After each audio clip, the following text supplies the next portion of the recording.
Hai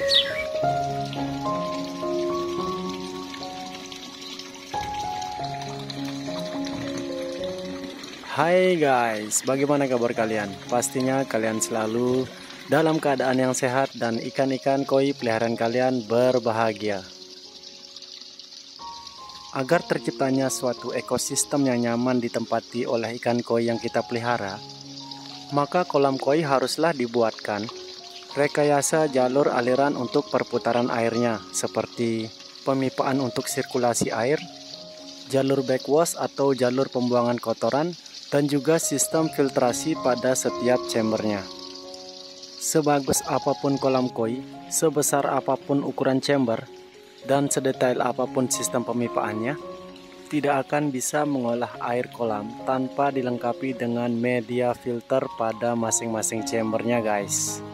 Dan pada video kali ini saya akan berbagi bagaimana susunan media filter yang sederhana tetapi dapat menghasilkan air yang jernih dan kualitas air yang baik juga untuk kehidupan ikan koi yang kita pelihara. Nah guys, pada bagian ini adalah kolam utamanya, dan yang ada di sebelah sini adalah chamber filtrasi dari kolam koi ini. Pada bagian atas kolam koi ini merupakan bak waterfall, di mana air yang sudah terfiltrasi pada masing-masing chamber akan kembali ke kolam utama melalui bak waterfall. Pada kolam utama ini terdapat dua pipa bottom drain yang ada di dasar kolam. Pada sudut ini terdapat satu buah pipa skimmer, dan di sebelah sini ada pipa overflow untuk mengontrol ketinggian air pada kolam koi kita. Kedua pipa bottom drain dan skimmer mengarah ke chamber pertama, di mana chamber ini difungsikan sebagai bak kontrol. Bisa dikatakan semua pemipaan yang ada pada kolam utama akan mengarah ke bak kontrol ini guys. Ini dia chamber-chamber filtrasi untuk mengolah air pada kolam koi ini. Chamber pertama, chamber kedua, chamber ketiga, dan chamber keempat.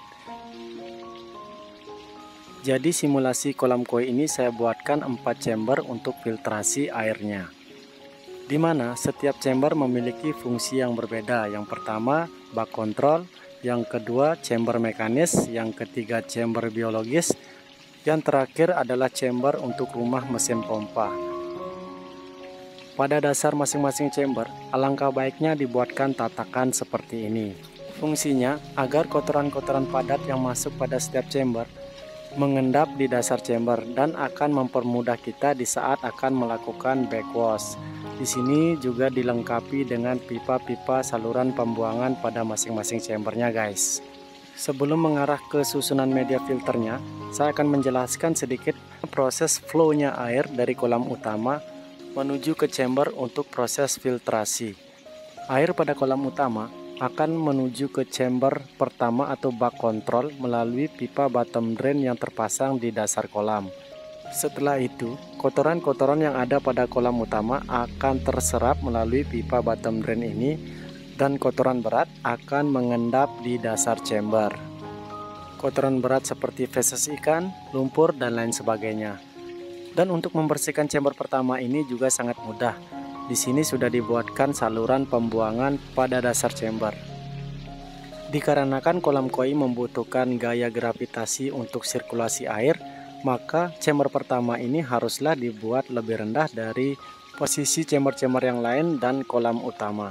Setelah kotoran berat mengendap di dasar chamber, kemudian air akan mengalir menuju ke chamber selanjutnya melalui dinding-dinding pembatas ini guys.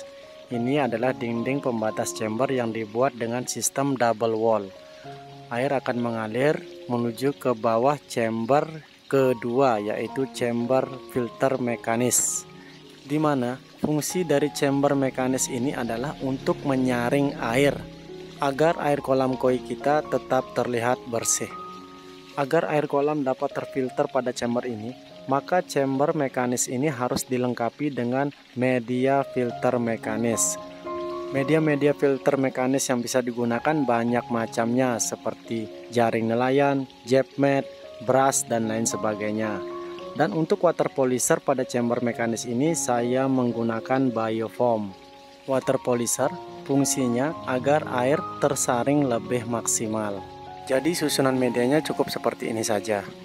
Setelah air melalui proses filtrasi mekanis pada chamber ini, kemudian air akan naik menuju ke chamber selanjutnya, mengalir dari atas menuju ke bawah dan akan sampai pada chamber ketiga, yaitu chamber biologis. Chamber biologis ini merupakan rumah bakteri pengurai, yaitu yang bernama bakteri Nitrosomonas. Bakteri Nitrosomonas ini fungsinya untuk mengurai amoniak atau racun yang terlarut di dalam air.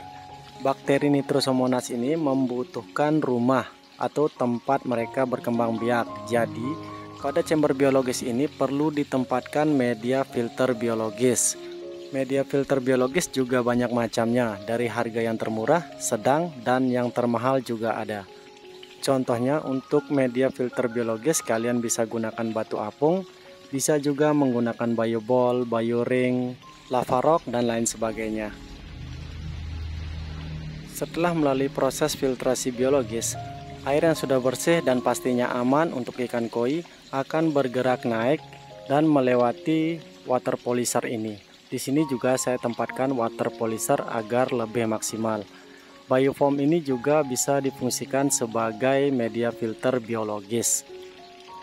Kemudian air yang ada pada chamber ketiga ini akan bergerak menuju chamber selanjutnya, yaitu chamber rumah mesin pompa.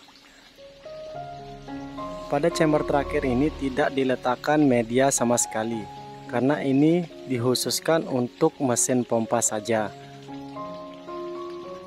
Pada tahap selanjutnya, air yang berada pada chamber terakhir ini akan ditarik oleh mesin pompa menuju bak waterfall yang ada di atas kolam. Kemudian pada bak waterfall ini, air juga akan melalui proses filtrasi. Bak waterfall juga bisa dimanfaatkan sebagai filtrasi biologis serta kimiawi. Susunan medianya juga cukup sederhana, yaitu menempatkan batu apung atau media filter biologis pada dasar bak waterfall, dan pada atasnya juga bisa diberikan oyster shell sebagai pH buffer. Oyster shell ini berperan sebagai media filter kimiawi, yaitu untuk menjaga kestabilan pH air pada kolam koi kita. Khususnya untuk yang memiliki kolam koi outdoor, apalagi pada bulan ini sudah mulai turunnya hujan. Jadi untuk mengantisipasi dan menanggulangi perubahan parameter air yang drastis yang terjadi pada kolam koi kita di saat musim hujan, pemanfaatan media filter oyster shell sangatlah tepat untuk menjaga kestabilan pH air pada kolam koi kita. Nah, setelah melalui proses filtrasi terakhir pada bak waterfall ini, air yang sudah dalam keadaan bersih dan sehat akan kembali ke kolam utama melalui pancuran. Jadi pada kolam koi, sistem sirkulasi airnya terjadi secara terus-menerus. Airnya berputar setiap waktu untuk menghasilkan air yang jernih dan sehat untuk ikan-ikan koi yang kita pelihara. Ikan koi sangatlah sensitif terhadap air. Jadi, untuk memelihara koi, kita harus merawat air terlebih dahulu. Jika air kolam sudah terawat dengan baik dan benar, percayalah, ikan-ikan koi yang kita pelihara akan selalu dalam keadaan yang sehat dan lincah, guys. Susunan media filter yang saya jelaskan pada video ini sangatlah sederhana. Sudah saya buktikan sendiri bagaimana hasilnya. Pada kolam saya juga menerapkan susunan media filter seperti ini, guys. Oh iya guys, mohon dukungannya untuk subscribe channel ini, like dan share video ini jika bermanfaat. Oke guys, sekian video ini. Terima kasih sudah menonton. Saya doakan semoga kalian sehat selalu. Dan sampai jumpa lagi pada video selanjutnya. Bye.